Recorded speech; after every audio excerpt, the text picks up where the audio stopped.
Alright, so in this video on the Daily Push, we're on a little woodland path. And I thought, you know, what better place than a woodland path to do the next episode of the nutrition series. So the last video was on protein. This time we're going to be going on to fat. And man, fat has been pretty much neglected and abused for a long time. People went crazy over low-fat yogurts, low-fat fromage fries. At least everyone except for skaters, because we just skated and we didn't really give a shit about it. But we should care, because in reality, fat is actually essential for your skating, for your health. And in this video, I'm going to be going over bad fats, healthy fats. I'm going to be going over fat balance, which is essential for just good health and skating. And I'll also be talking about some easy ways that you can guarantee that you're getting in a good range of fats into your diet. We're also going to be seeing if avocado works as wax, because I put a little poll on Instagram of what I should do in this video, and they said wax a curb with avocado, so we're going to do it.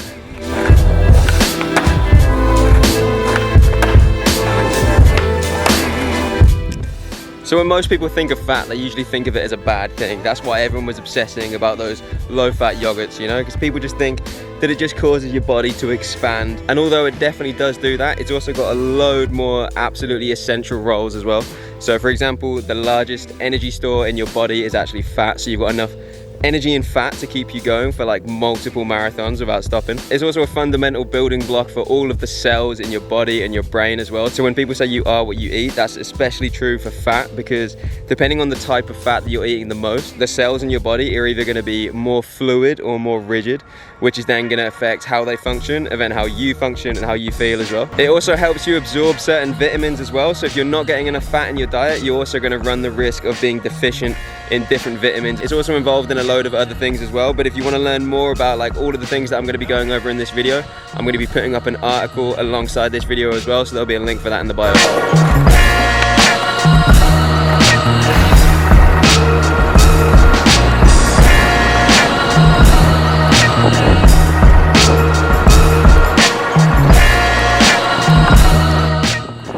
So people talk a lot about bad fats, but is there really such a thing as a bad fat? Well, in reality, there is one category of fat that you could definitely consider bad, and this one's called trans fats. So the majority of trans fats are actually man-made, and they're becoming illegal in a shitload of different places because they've been linked to just really bad negative health effects. So this is one that you definitely want to try and keep out of your diet as much as you possibly can. Look for things on food labels like hydrogenated oils or hydrogenated something, and just take it off the shelf. Get your board and just beat it on the floor, right? And then just be like, yep, sorry guys, but better for everyone. So another category of fat that often gets a bad rep and put in the bad fat category is saturated fat. So this is the kind of fat that you find in foods like beef, pork, chicken, dairy, eggs, and also foods like coconut and cacao as well. But in reality, certain saturated fats actually have positive health benefits. The problem is just when you're eating like way too much saturated fat, or if you're eating a lot of processed saturated fats, or if you're eating a lot of saturated fats combined with a lot of refined sugar as well. So in reality, it's not that saturated fat is the problem, it's more just that the problem is a shitty diet, you know?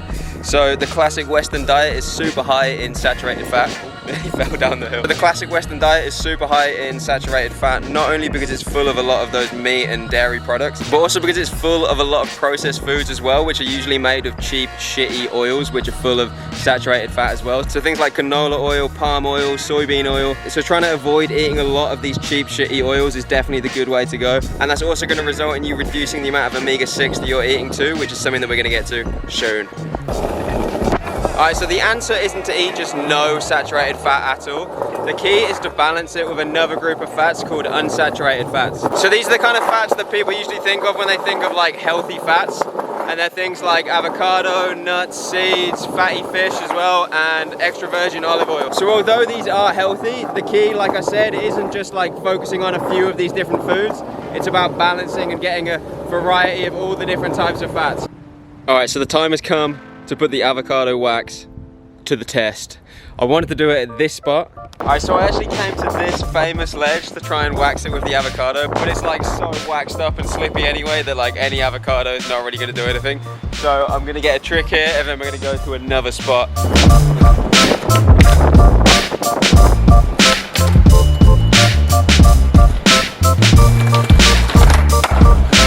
So we've come to just this little shitty curb, but it's got potential because I know that these curbs grind if you've got good wax. And it's also like kind of really slightly downhill as well. So I feel like if the avocado wax is gonna have any luck, it's gonna be here. So we're gonna see what we can do. Okay, so we're getting in there. I kind of feel bad for doing this because I absolutely hate wasting food. I literally save every mouthful of food that I don't eat. Someone just walked past and just saw me covered in avocado in my hands, standing next to the curb, just covered in avocado. And he just like looked back to me. He just looked back at me like... There was this like strange moment of tension where like our eyes connected, and I just felt like the strangest human being on the planet. Like, so I'm gonna do a few grinds on the non-avocado waxed one, just to see if the material grinds on its own at all without any wax, and then we're gonna really put this one to the test. All right.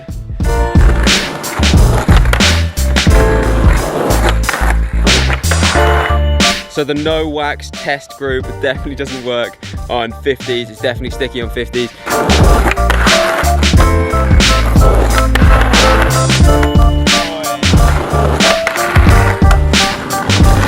Oi, it actually slid. It straight up slid on the 50. All right. It seems to be extra slippy. I've only done like 2 tricks, but man, so far I would say that avocado is a solid wax.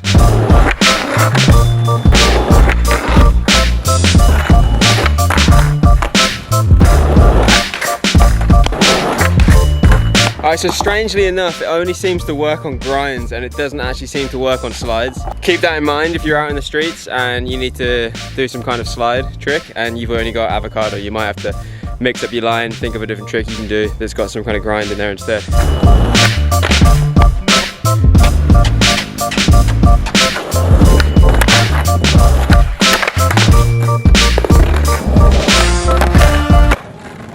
Alright, we're gonna give up. It's so slippy, it's like almost dangerous. But it only seems to work really on grinds. So slides, like I said, you're gonna have to look for some other kind of fruit or vegetable, alright? So hunter-gatherers ate a wide variety of whole foods, which just gave them a natural variety of all of the different fat types.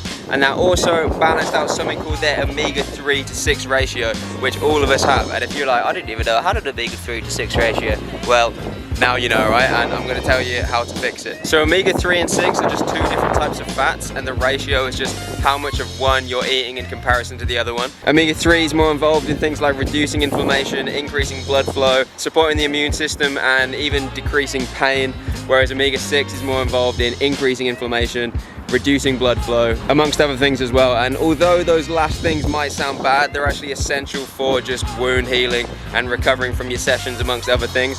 So the key, as always, is just not getting rid of one, but it's about having that balance between the two. So the ratio of omega-3 to omega-6 that hunter-gatherers were eating was close to about 1 to 2 to 1 to 8. Whereas in today's society, we're eating somewhere closer to 1 to 10 or 1 to 20. So it's completely out of balance. And that just comes from that standard shitty diet, that Western diet, that's just really high in processed foods, lots of saturated fat, lots of omega-6 from those oils that I talked about earlier. And it's one that's definitely not gonna help your health, and it's definitely not gonna help your skating in any way either. Like a dog.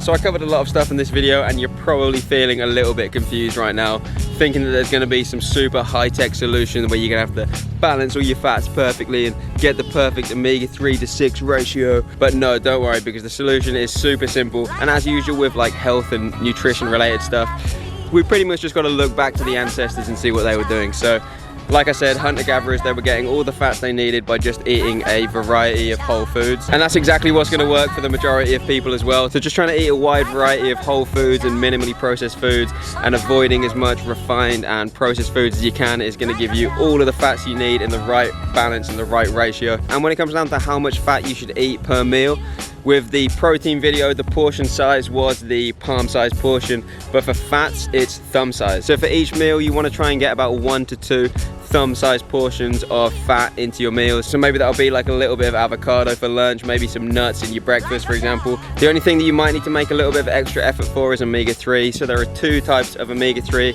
that you can only get in decent quantities from fatty fish or algae, which is the food of the fish. So unless you're eating these on a regular basis, then you might want to consider an omega-3 supplement. So make sure you subscribe for the rest of the nutrition series and for all of the other content that I put up here that's going to improve how you skate and how you feel when you skate. And that's it for this one.